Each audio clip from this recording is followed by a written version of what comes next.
Get your hands up, yeah. To the floor, yeah. Yeah.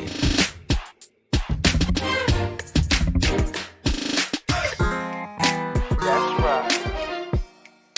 Come down, selector. That's right. Come on.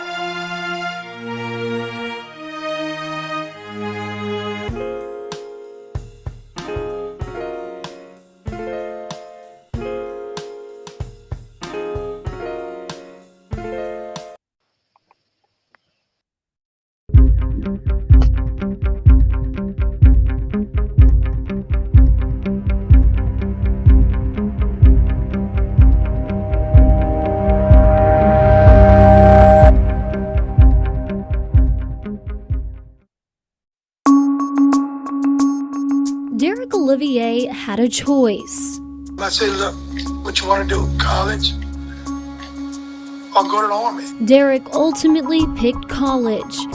He was known as a good kid, driven with goals. He left his Louisiana life as a star high school football player and brought his talents to Arkansas Baptist University in the summer of 2012.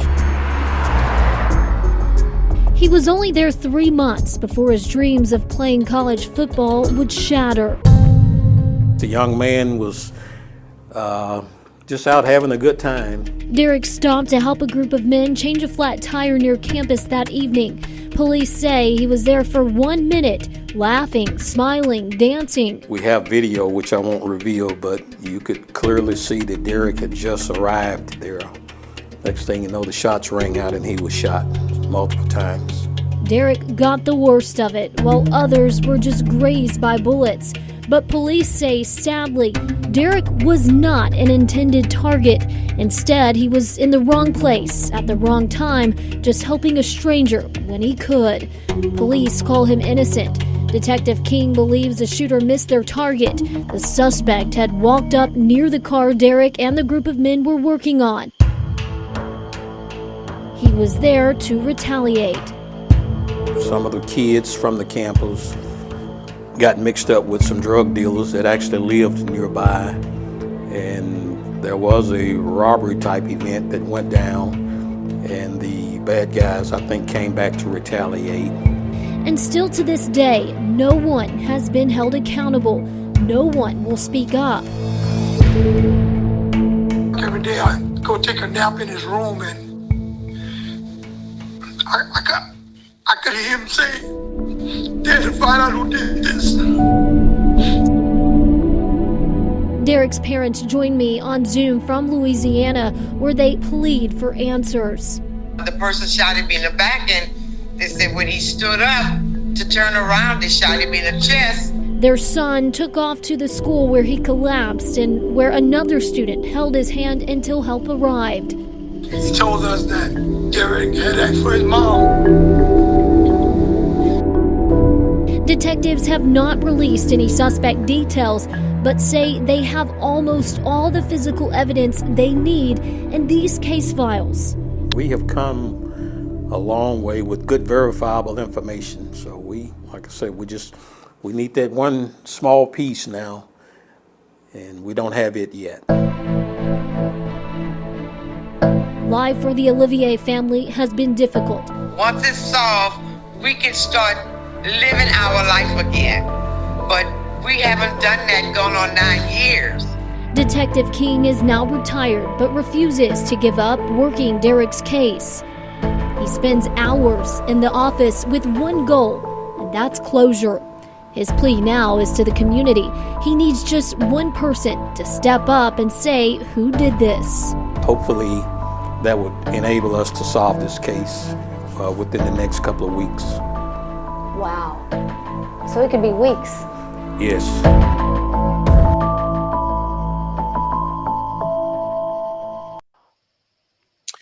Hey, we want to welcome everybody to another episode of You and the Law podcast show. I'm one of the co-hosts of the show, Virgil Green, and as always, the bearded guy sitting somewhere around me goes by the name of Chief Swaggy One. How you doing, brother?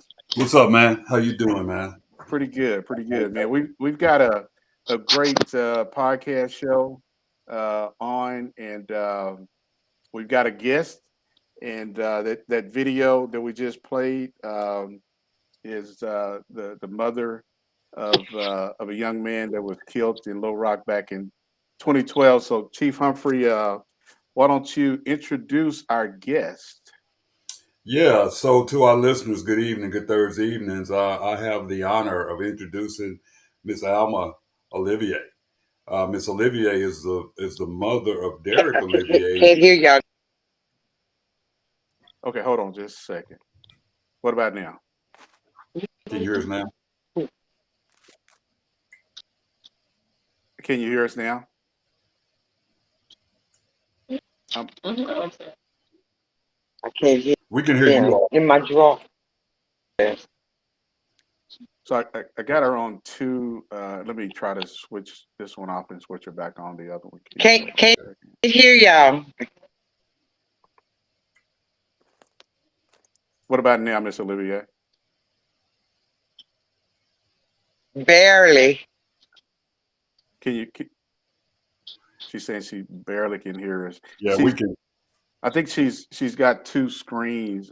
She's up on two of the logins. So, Miss Olivia, if you can close one of your I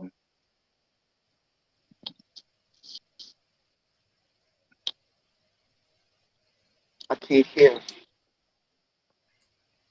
everybody just stand by while we kind of work out some technical difficulties with Miss Olivier, so we can make sure that those who are tuning in, listening, that they can hear Miss Olivier's story about the tragic incident that happened with her son, as we talk about the impact of gun violence in the Black community.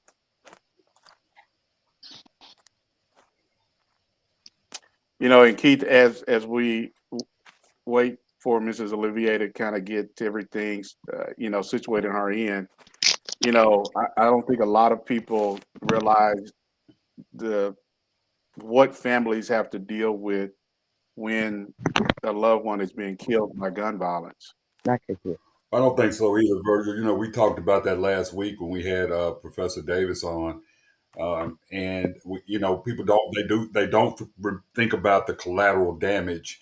They don't actually get to see, as police chiefs, we've actually firsthand got to meet with these families and listen to their pain, their anger, their confusion.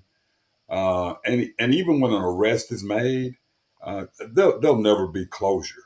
I mean, because that anniversary of that incident comes along every year, a birthday of the loved one.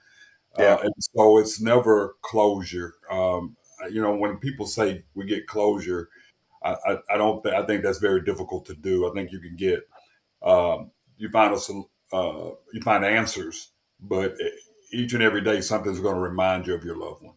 Exactly. Yeah. Miss Olivier, can you hear us now? Yes, I can hear you. All right. Okay. All right. Okay. So as I was saying earlier to the listeners, last week we had Professor Davis, Edmund W. Davis, on. He talked about about a young man, Derek Olivier, who was from Louisiana, who attended Arkansas Baptist College, which is a hidden gem in the nation. It's in Little Rock, Arkansas, HBCU. And Derek attended there. It was a student athlete, and Derek was tragically murdered back in 2012. It's been proven that Derek wasn't the target. Derek didn't have anything to do with that, those interactions or any actions regarding the targeted person. And an innocent life was taken. And so Miss Olivier has been vital in making sure that Derek's memory and legacy lives on. The Derek Olivier Research Institute was formed, and the focus is violent crime, how to prevent, what causes violent crime in Black neighborhoods, young Black men. Why are Black young men continuing to be the target of violence? So reached out. Miss Olivier was gracious enough to join us. And Miss Olivier, thank you for joining us. And just talk about your family. Talk about your baby boy and you and what your family's doing now and the impact that it's had that night that you received word, and what's going on in your life since 2012. Just been living day by day, and we have started the Derek Day Foundation to help students to go to college in Derek's memory. And we just been taking one day at a time, been wishing the day would come where they would find out who was the person that killed our son. But Derek family, a loving community, the surround areas, everybody loved Derek. He was just a good kid. Yeah, Miss Olivier, and he was a star football athlete, as uh, the the news clip showed, coming from Louisiana, and chose to come to Arkansas, chose to come to Little Rock to pursue his education and also to play football. Um, and so, for those who are watching and listening to the podcast, uh, I know you all had uh, a lot of dreams for Derek, and he had only been there for 3 months, and so for something like this Yes, here to happen, uh, it's just really, uh, I know, very disturbing in the fact that those who are responsible for his death have not been caught, and it's been since 2012. exactly. So how did he? So what position did he play in football? Let's kind of talk about uh, him growing up as a young man in high school. Oh, he was a ladies' man, that's for sure. But Okay, he played corner. He played corner, okay, New Iberia Senior High, okay, and all right, he got a scholarship for Arkansas Baptist, and he decided he wanted to go to college, and that's what he did. okay, okay, all right. Was there, So was there any hesitation on your part, Mrs. Olivier, for him to go so far away? Did you talk to him about it? Was there any, no, try to stay closer? Why Arkansas? Any of those type of thoughts? Well, we talked. Derek and I and his daddy. We talked every night, and I would always don't hang in the crowd. I said when you go to football practice, stand on the side, say a prayer before you start practicing. And from what I can understand, he did that. yeah, well, Miss Olivier, And the matter of the fact, top. 3 months after we buried him, we had gotten a call from the New Orleans Saints, which was fixing to play Arkansas. Oh man, really? Oh, oh, wow, wow, Yeah. wow, So Derek got yeah, killed 2 days before his birthday, and that Saturday, September the 29th, was his birthday, and they was going to surprise him to play his first college game. And we didn't think he would have made the team because he was a freshman, but he did. Wow. yeah. That says a lot about the type of football player he was and the type of student athlete he was. Yeah, yeah, yeah.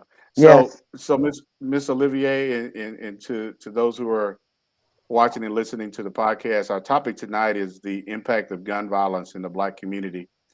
And Miss Olivier, often it's something that's not talked about as the Black on Black violence in the Black community. Uh, you know, every day, every weekend, uh, there are mass shootings across pretty much, every city, especially when you listen to the news out of Chicago and Detroit.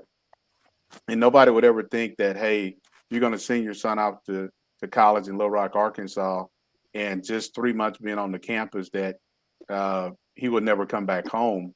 How, since this has happened, are there things that you all are doing and talking to people in the community where you're at about just what you all have experienced about the impact of gun violence? The impact has been very, very hard. We never go a day without thinking about Derek or talking about Derek. The way Derek left his room when he left here, we still have it the same way. Wow. Okay.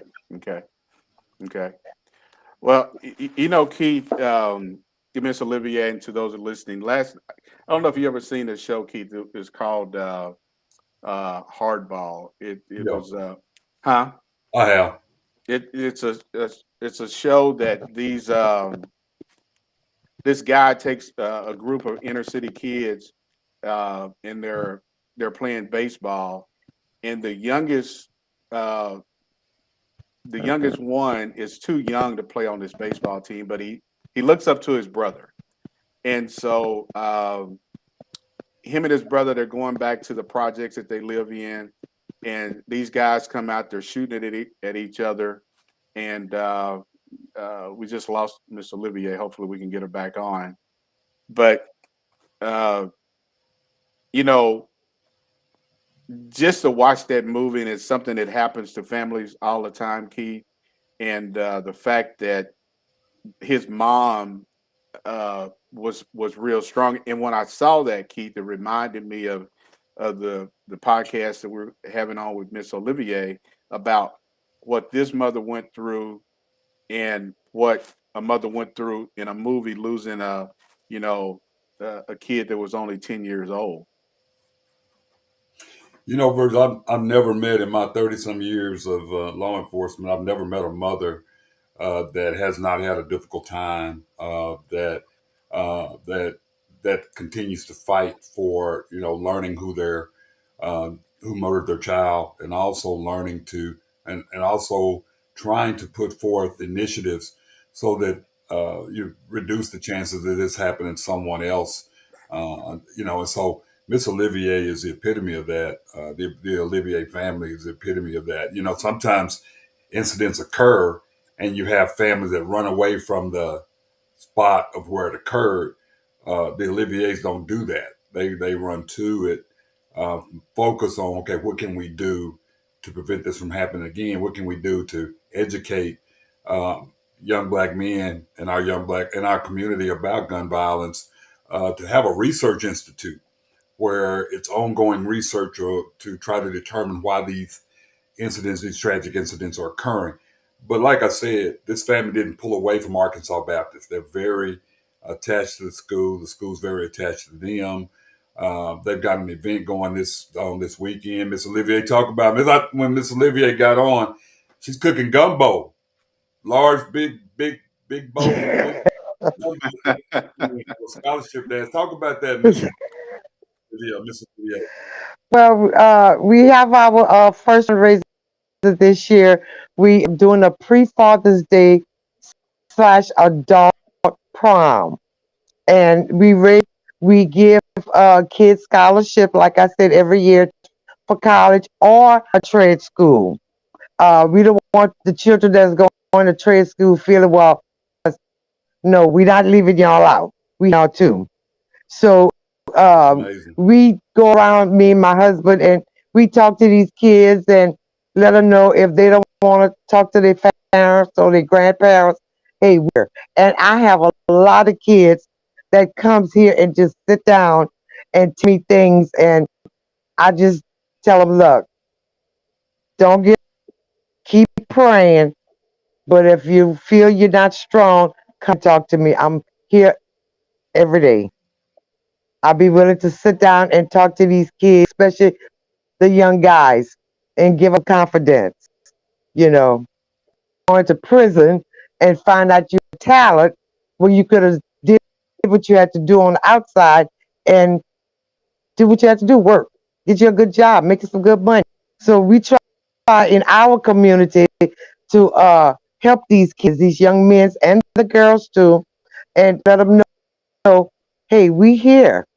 But everybody in this area, our community, even the cousins, all these people loved it, Derek. They loved it, Derek. Ride horses, and he would pick plums off our trees, fruits, and he would go around on a horse and bring fruits to all the senior citizens in the community. I got to the place. I'll go get groceries from a food fund, and I'll come back and I distribute it to the senior citizens in our area. Okay, okay. Well, it seems like you all are definitely doing a lot in your community to keep his name alive, and to where you can never forget him, and those who didn't know him will now know who he was growing up, and what the tragic incident that took place in Little Rock. Uh, One question that I'm kind of curious about: how often are you in contact, or how often is the Little Rock Police Department in contact with you about the case? Do they frequently give you calls, or do you check in with them, or what kind of relationship do you have? I believe the detective who was assigned to that case, Keith, is he retired now? Yeah, so Glenn King, Detective Well, Glenn he King. was retired. Yeah, yeah, yeah. He's doing cold case. We But brought some detectives back to work specifically and on cold case. yes, Yeah. Okay. yes, he is. And I talk to Okay. him pretty often, or he'll call me, and Okay.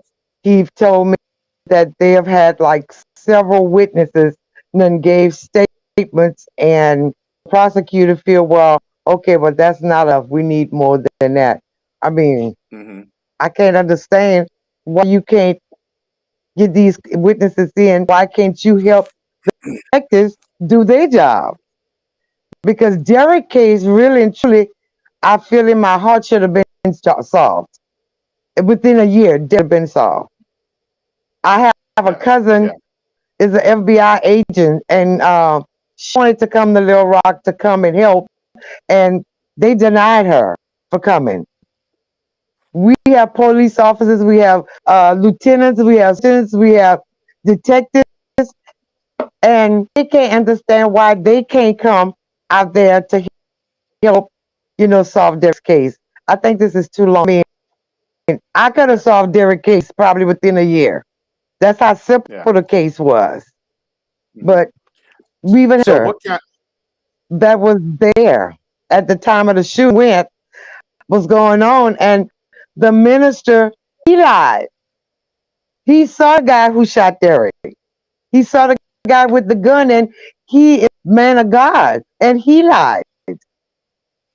So something is not right with that picture with me. Yeah. And I guess that's to kind of get into a little bit of the aspect of the case. And obviously, there are some things that the family is concerned about how the investigation took place in 2012, and obviously, Chief Humphrey was not there when that took place. But Keith, I don't know if you can, we get into how you got other other family members who are in law enforcement that are not associated with Low Rock, but who have pretty much kind of kept the family at other family members who are in law enforcement at a distance, Right. because it seems like there's some evidence, or there's some witnesses out there that would lead to some potential suspects. Well, I'll tell you, it's not because of Detective King. It's basically because the prosecuting attorney, they want a slam dunk case. Right. They want to be able to say that they got a conviction, and a lot of times that's just not going to be the case. I mean, you take the information and you allow. If you need assistance, we get assistance all the time from outside agencies when it comes to certain cases.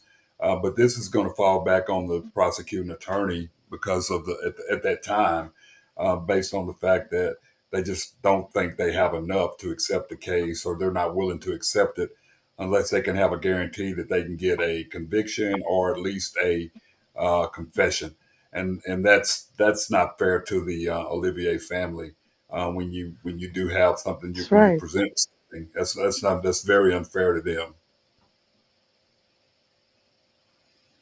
And we Yeah, tried to we had tried to call and talk to one of the prosecutors, and it was like, okay, we're gonna call you back, and I'm gonna give you a report. It's going on 11 years. I haven't heard from him. wow. So is that the Bullet same? case, and they had just sitting there, and Lieutenant Glenn King came. He and another officer, they drove the bullet case into a part of Texas, and they did get a result. The crime lab, they never got back in touch with Lieutenant Glenn King to let him know what the result is. I'm like, well, what the holdup is? This is crazy. Yeah. Well, you know, and this is one thing I think, you know, and Keith, I'll say this, I think oftentimes you have detectives who are they take a case on, they become passionate about it, and it has a meaning to them. And you have some detectives who this is just another case. This is just another young black man who was killed in Little Rock. Exactly.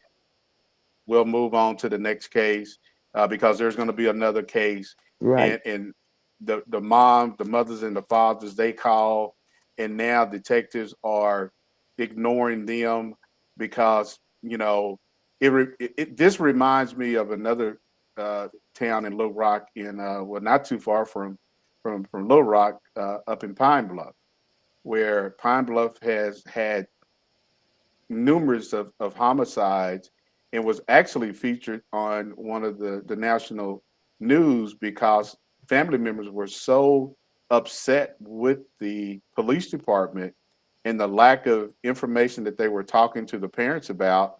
And they actually told the parents, if you want this case solved, you can get out and you can do the work.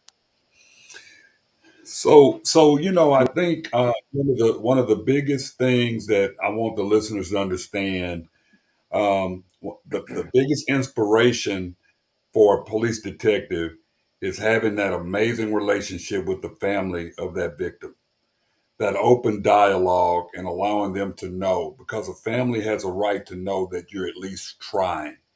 When you don't say anything, you don't return calls, when you make comments, is what you just said, that victimizes the family all over again.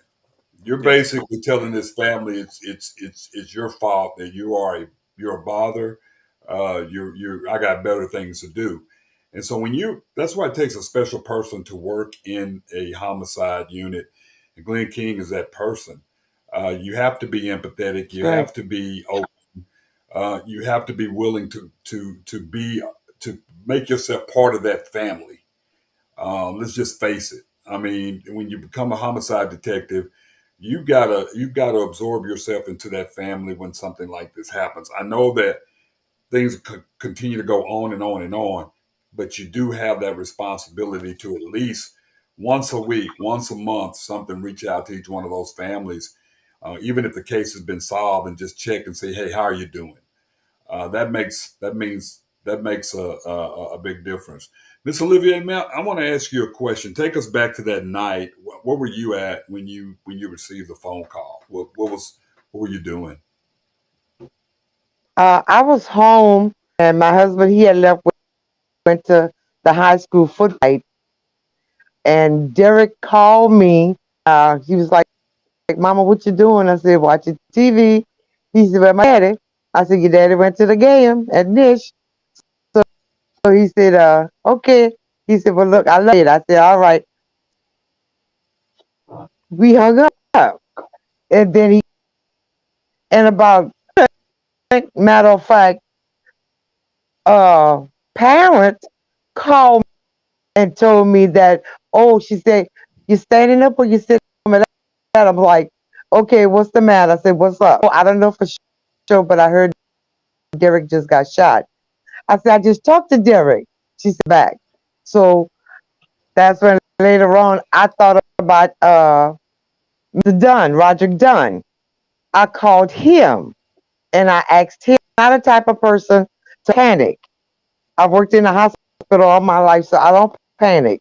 So I asked him to go back to the school to see what was going on with Derek, and he did. And I love him to death. And he did. And after that, maybe about 30 minutes or 50 minutes later, that's when Dr. Hill called and told me about what happened. So, but I was like, I just talked to my child, you know? I mean, he just dead. So I called his dad. And I didn't tell him what happened. I just told him, I said, Joe, you need to come home. So he took for granted I was, but I don't tell people some tragic information like that when they're not at home. So I just told him to come home, and he did. And that was my husband's. Derek was his only thing, his only child, brother. And it's like I was in a state of shock because I just couldn't believe that he had got killed, and I just talked to him. That's how fast it happened.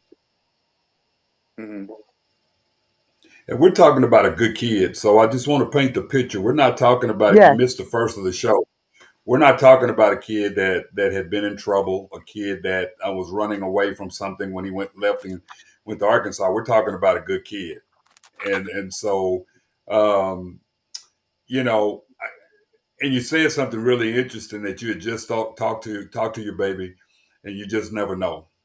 yes, You just know, yes, never know. yes. So how did the school? How did And I the? How used to did tell him all the? the time. I said, Go ahead, Miss Olivia. I used to tell him all the time, look, you're just getting there. I said, don't hang crowd. Watch your surrounding area until you learn the area. I said, just be careful. And he was like, oh, all right, mom, I got this, I got. But he was the type of person that help. He didn't have to know you. He was going to help. That was Derek. That's how we taught him. If somebody need help him. And that's what he did. Well, how did the institute? Did they was that something that you wanted, or did they approach you and with the idea of the Dory, or was that a collaborative that y'all worked together on this and making that happen? But it was Dr. Hill was the one up with it. And he would call us and ask us if we was okay with it to do the Doris Center, and we was like, yes, we love it. Go ahead, go for it. So, but Arkansas Baptist College has been wonderful with us. I mean, they was coming down here. They've been coming down here to our house for 11 years now, and the students would come down, and we would get together and cook for Mardi Gras, and the kids loved it so much here. And it was like kids was like, wow, Derek had his own roof. And we was like, they wanted us to adopt them. Wow. I'm like, wait a minute, it's too many of y'all to adopt. Yeah. You want to leave to go back to Arkansas Baptist. But, Yeah. we love them. And right now, some of these kids that was at Arkansas still call us. They call us. That's what I was going to ask you. What kind of, this happened in 2012, and a lot of those students that he went to school with briefly for those 3 months have, graduated and went on to other things in their life. And so they're actually still, after somewhat almost 9 years or 10 years later, still communicating with you all. Yes, they are. Yes, they are. Yeah. and Yeah. we love them, just like their parent would love them. We love them, and a lot of them will call me and talk to me because they don't talk to their parents, case may be. And one night I stayed on the phone until after 12 o'clock with one of the students. She went back to Chicago, and the little was walking a bridge, and she didn't have no more money. And she asked me if I could phone with her and talk to her till she reached her auntie's house. And I did. I did. I didn't want her to be by herself, so I stayed on the phone with her until she reached her auntie's house that night. Yeah.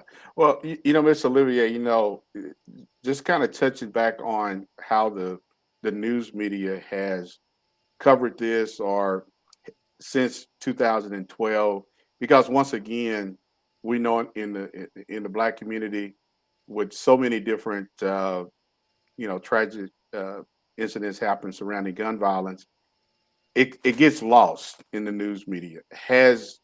Have you all been involved or spoke about his unsolved case on any type of national news regarding the unsolved case of your son?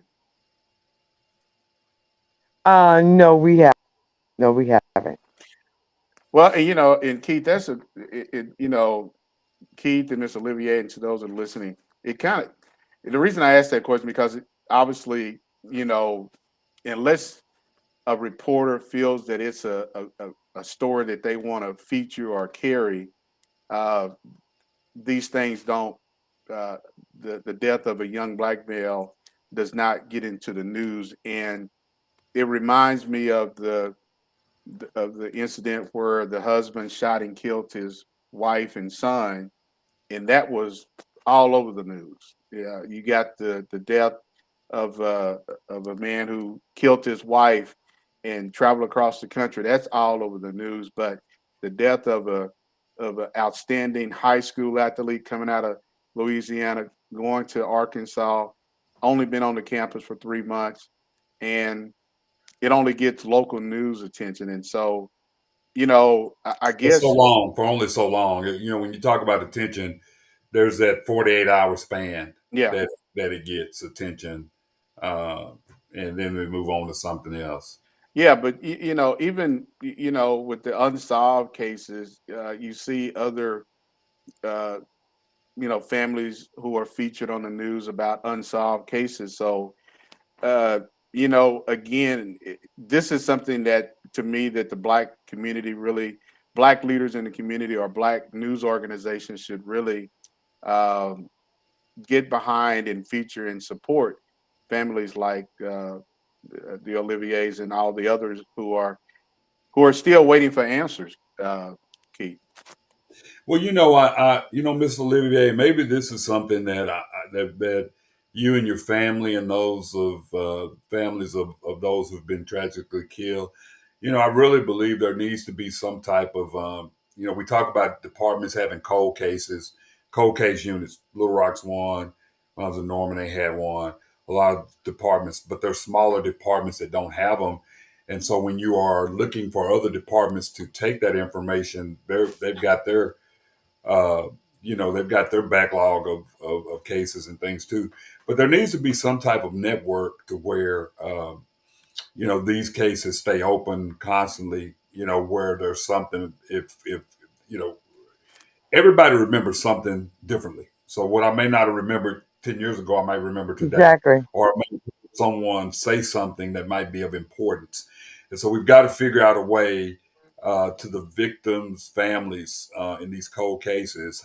How do we ensure that they don't go cold?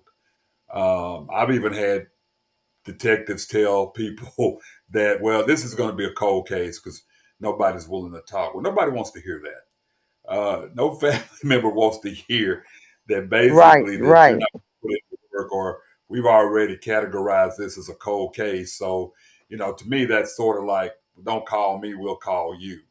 And so we've got to figure out a way nationally how to keep these cases alive, the memories of these young men and women alive.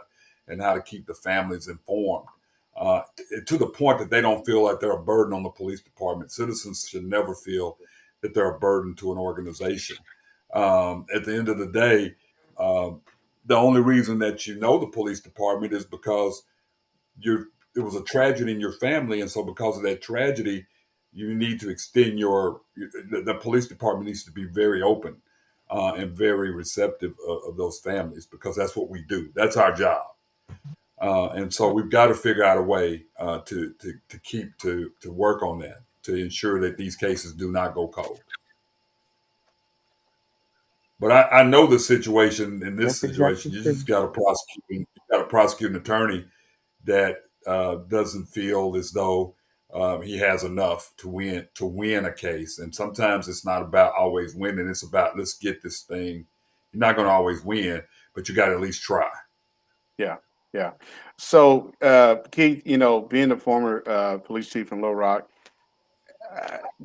about an estimate of how many unsolved cases do you think that agency has? Oh man. Well, when you start talking cold case, man, it's really kind of hard to tell. I mean, there's a certain number, but after so long, cases fall into that category. So I do know at one point, Little Rock was solving 64 to 68% of the cases. Some a little bit higher than that. But it's those. But every day another case is added on to that, to that backlog. And so, but it's and then a lot of times that's why you have to form cold case units, because the detectives that are currently working, they have their case loaded themselves. So you have to bring additional people in to work specifically. And that's what Detective King, his focus was specifically on Derek's case. That's what he spent his time on, Derek's Yes, case, compiling. And also what people don't yes, he understand does. too is that, yeah, and what people don't understand too, because this person hasn't been caught or charged in 12 years doesn't mean they haven't committed other offenses. Other It doesn't crimes, even yeah. mean that they're not in the penitentiary right now. It doesn't necessarily mean they're in the penitentiary in Arkansas. They could be somewhere else. So that's why it's important to keep these caseloads going, and this dialogue going. Yeah. So, Miss Olivier, when this incident happened, I'm assuming you all made the trip to Little Rock, and what kind of take us back to those days and weeks and months of that communication with Little Rock. What kind of information did you all find out about what took place? Because he had literally stopped to help a stranger who had a flat tire, and this is when he got caught in the middle of some, when he was shot and killed. Hmm. Well, I was staying in contact with detectives. I forgot his name, but nevertheless, I used to stay in contact with him a lot, and he was like, "Oh, we're working on it. When I find something out, I'll call you." Call him sometime. It's like, "Oh, look, Miss Olivia, I'm gonna call you." Never get a call from him. And I'm like, to me, he made me felt like he didn't give a damn about my son. It's just another young black boy that got killed. Yeah, For him to put his situation in our situation. yeah, And I've heard some other stories. If it was a white kid or a person, they get they. But when it's a young black man, it prolongs. It prolongs. It never gets off. And I don't yeah, think it's fair. Person. You, it don't yeah, matter if they black, white, green, or I love my child just like you love your child, and exactly. I just don't. So Yeah, it's going yeah, on 11 years. Uh, come September this day, I had to go visit my son at the graveyard. yeah. And you know, and I think Keith, that's one of the and to those who are listening, you know, as we talk about the impact of gun violence in the black community and what it has on the family, I don't think people realize, you know, this is this type of a death is much different than, you know, having a family member pass away from an illness or something. This was a uh, any death is tragic, but when your life is taken at the hands of gun violence, which is preventable, uh, it you can kind of you can understand the anger and the pain that the family are dealing with, especially when law enforcement is at a distance, and families don't feel that they're Right. there for them. Well, you know what I think sometimes, Virgil and Miss Olivier, I think that detectives feel like every time they talk, they have to have an answer, and that's not the case. I don't think you and your husband, and please correct me if I'm wrong. I think you all know every time they call you, they're not going to have an answer. But just to hear that we're working on it Right. and we're thinking about you, that makes a big difference. But I do believe that Right. in law enforcement, we are so afraid to tell people that we don't have the answer and that we don't have we haven't heard anything, because then we feel as though we're afraid that the family's going to think that we're not doing our job. That's not the case, and they may think that, but at the end of the day, that's part of the emotional process that families go through. That's an anger process. There's a because that's their loved one. Exactly. That's yeah, Exactly right. they do. Yeah, and correct me if I'm wrong, Miss Olivier. You do want your son's investigation to take priority over everything else. That's normal. There's nothing wrong with you wanting that. That's not Ex- Correct. we have to understand that. We have to understand that. Yeah. And we have a difficult time understanding that she has a right to want that to be a priority. Yeah, yeah, she definitely does, and I think we lost Miss Olivier, and I'm pretty sure we'll get her back on, Keith. But I think one of the things that you just mentioned about the family, the expectations that the family has on police detectives and police departments, and one of the things that I'll add to this conversation is that um, you know and I was hopefully we can get Miss Olivier back on because the how far is Little Rock to uh, the Olivier's home in Louisiana? How many hours do you think that would be, Keith? I'm safe to say 6 to 7 hours. 6 to 7 hours. I'm very Okay, comfortable in saying that. Yeah, I'm very six to comfortable seven in hours saying one way. yeah. You know, and Miss Olivier, we got you back on. Hopefully, you can hear us. Uh, has a detective back in 2012 or 2013, 2014, 2015, has anybody ever traveled to Louisiana to talk with you all in person? oh yes. Uh, Coach Hill, which he was Dr. Hill, he's always coming down here. Uh, Mr. Brian Miller, he's always here, coming down here.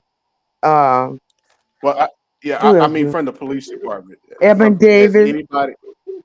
Oh no, no, no, no, Yeah. no, So no, not at the all. reason the reason Not at all. so the reason I ask you that, and Keith, and to those who are listening, um, I think when you put yourself in that family's environment and you get the understanding of not just the mother and the father, but of the other family members and other friends, what this young man meant to them. And when you leave from that home, you have a different value of that young man's life. And I think that's where oftentimes police departments, whether you large or small, don't invest in getting to know parents who have lost their kids uh, at the hands of innocent gun violence because he was just helping somebody. This isn't where you got two groups of people shooting at each other. Um, he was just at the wrong place at the wrong time. Well, what was he at I mean, at the end of the day, he had a right to be where he wanted to be. Well, when I said not so much he was at the wrong, I guess he was close to the university, but at that particular time, he could have been anywhere else, but he chose to stop to help somebody. And I think, you hear that saying, you're at the wrong place at the wrong time, because he didn't know these other people. He didn't know if they had a beef with somebody. Right. Because he said, well, the students that talked to me, Derek had told one of the had belonged to one of the students at Arkansas Baptist, and Derek said, "Oh, let me go see these city boys. Let me show these city boys how a country boy change a fly." So that's how he ended up to the car. I'm showing him how to change a flat tire. So let me ask you this: so the people that he stopped to help, obviously he recognized that car as being a car associated with a student. Did anything ever come out Yes, of it was a the student's people car. that was in that car? So the student, it was a student's car, but so I'm assuming maybe that student was a target of the shooting. That's who the target, from my understanding. The student target.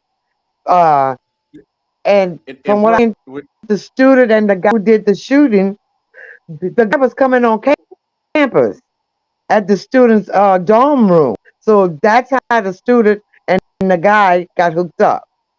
Because I even asked Dr. Hill about if he knew about it. So was there any cooperation from that student at the time back in 2012 with the investigation? No, from my understanding, they took the student and sent him back to Chicago. They also had a student was upstairs in his room looking out the window, and the student witnessed everything. And they took him, sent him back to New Orleans.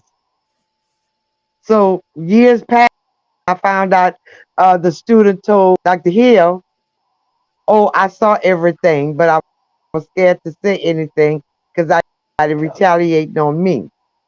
This case should have been solved. Been with the witnesses, even the guy did the shooting. The car that they were in that night was his girlfriend's car, and the girlfriend went and gave a statement. That wasn't enough. This is ridiculous, Yeah, and Keith, and to those who are just now tuning in to the podcast show, we're talking with Miss Olivier, whose son was killed in Little Rock, Arkansas, back in 2012. He was a student at what was it, Arkansas Baptist University there, Keith? College. And so tonight we're talking about the impact of gun violence in the Black community. And Miss Olivier, just listening to your comments, and as we speak about this, I'm gonna ask this question again: why hasn't this case gotten any more local news attention, more national news attention? Because there seems to be other people who have information that, as you stated, could lead to the arrest, and you've got obviously the police department has to give a good case to the prosecutors, but to me, that's where the prosecutors are working with the police department, and it sounds like there was multiple witnesses to this shooting, and it leaves you to wonder why we're still asking these questions as to why this case wasn't solved in 2012 or 2013. Well, I can tell you that it's not because of the lack of preparation by Detective King. It's based on the fact that the prosecuting attorney just hasn't accepted the case, and I think that's a question that needs to be answered. And we can reach out at some point. We can reach out to see if we can get them on the podcast. Doubt that's going to happen, but there's a new prosecuting attorney that's been in office since the first of the year. So I doubt that'll happen, but I'm going to definitely try. Yeah. Well, Ms. King, I think one of the things that I'll say, I would appreciate it. that we will, listening to have you on the podcast, just puts this case into perspective, and whatever we can do to utilize our platform and our voices to talk about this here, so people are aware of it. And I think the more people are aware about this case in Little Rock, who live in Little Rock, who live outside of Little Rock, because again, there's some, as you know, somebody knows who did it. They're just not cooperating. Right. And so, and again, just to put this into perspective to those who are just now tuning in to the podcast, or who will be listening to the podcast, in the rebroadcast version of it, that he had only been on the campus for 3 months. I mean, that in Exactly. itself is tragic, because he hadn't even begun to his college education, his football aspiration, and his life was taken away by something senseless, He of hadn't had gun violence. opportunity. He hadn't had an opportunity to live. No. It's just, Right. So how do you and keep going? How do you keep going, Miss Olivier? Just I gotta for the you're a strong black women, strong black parents, but as a black woman who lost a son tragically, how do you keep going? I always was a strong Christian. I always believed in God. This happened to my son. I asked God not to let me go and get on no depression medication or seeing a psychiatrist. This is my psychiatrist. And I live my day by day. Every morning I get to Derek, good morning. Good morning, Jesus. Good morning, Derek. And get my strength from God. Others can call me from Arkansas, lost sons, just to talk to me, for me to give them strength. And that's what I do. That's what I do. I like to straighten other mothers. I am a strong woman. I got up, son got killed, but I asked God to stay with me, and so far He's been with me. yeah. So, Miss Olivia, we're coming up on the last few minutes of the podcast show, and it's been great to have you on to talk about your son. But what type of support group do you have around you, from where you live at, and from the people that you've got to know in the Little Rock area? What kind of support group is that, and what do is there a group of mothers who come together to talk about how they can help support each other? We are with the support group here. It's called Voices, with the DA's office down here, Victims Against Crime. And we get together maybe once or twice a year, and everybody, but I don't be, my family always been there, but I need a support group. Jesus is my support, all I need. Yeah. I'm good with just that. Yeah, exactly. Other mothers that's not stronger. Yeah. Well, I'm gonna ask So you. that's my support group, God. Yeah, and I know there's been a person assigned to the cold case, but has the family ever thought about, or other family members who are in law enforcement thought about having a private, somebody private investigator look into the case to see what they can find out? Because sometimes it takes a fresh set of eyes to look at something and to start talking to people, for people to start talking. No, not at all. We had two of our Go ahead, Miss Olivier. we have two of our family members are in the law enforcement, and they wanted to come and get with Lieutenant King them, and they denied it. They told them they couldn't come, so they never went up there. Yeah. Okay. And the person I stay in contact with now is Lieutenant Glenn King. Okay. Good man. He's a really good man. Yeah. Well, hey, Miss Yes, he is. Olivia, Yes, he is. I know you got to get back to your cooking and cooking that gumbo for the event you got coming up this weekend. Hopefully, one of these times, me and Chief Humphrey can come and meet you all in person. But we're going to do everything we can to continue to talk about your son's, tragic death on our podcast show as often as we can.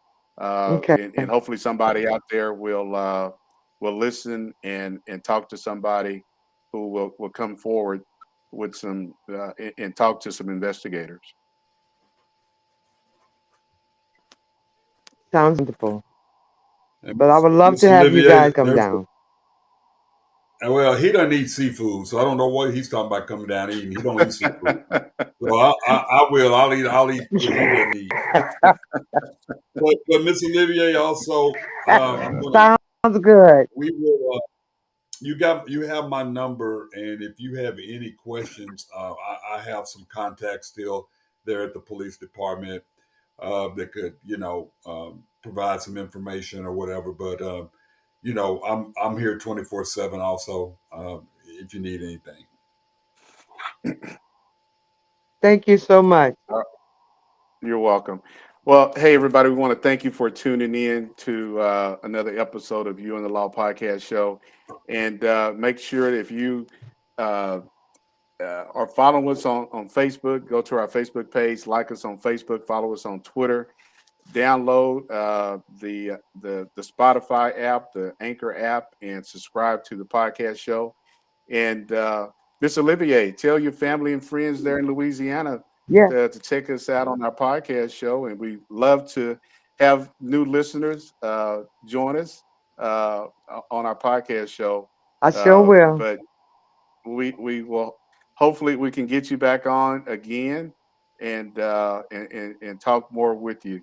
But Chief Swag, man, it's been another good show, brother. It's been a good show, man. And Miss Olivier, we love you and thank you for giving us Derek for the for the years that he was here, and his legacy will continue to live on. You're making sure of that, and I know that ABC is also making sure of that. So God bless you. All right. Well, everybody, Thank you. have a good night. Thank you for having me on. All right, you're welcome. Everybody have a good night, and tune in next Thursday for another episode of You and the Law Podcast Show.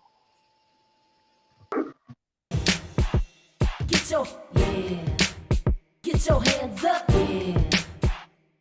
the floor, yeah.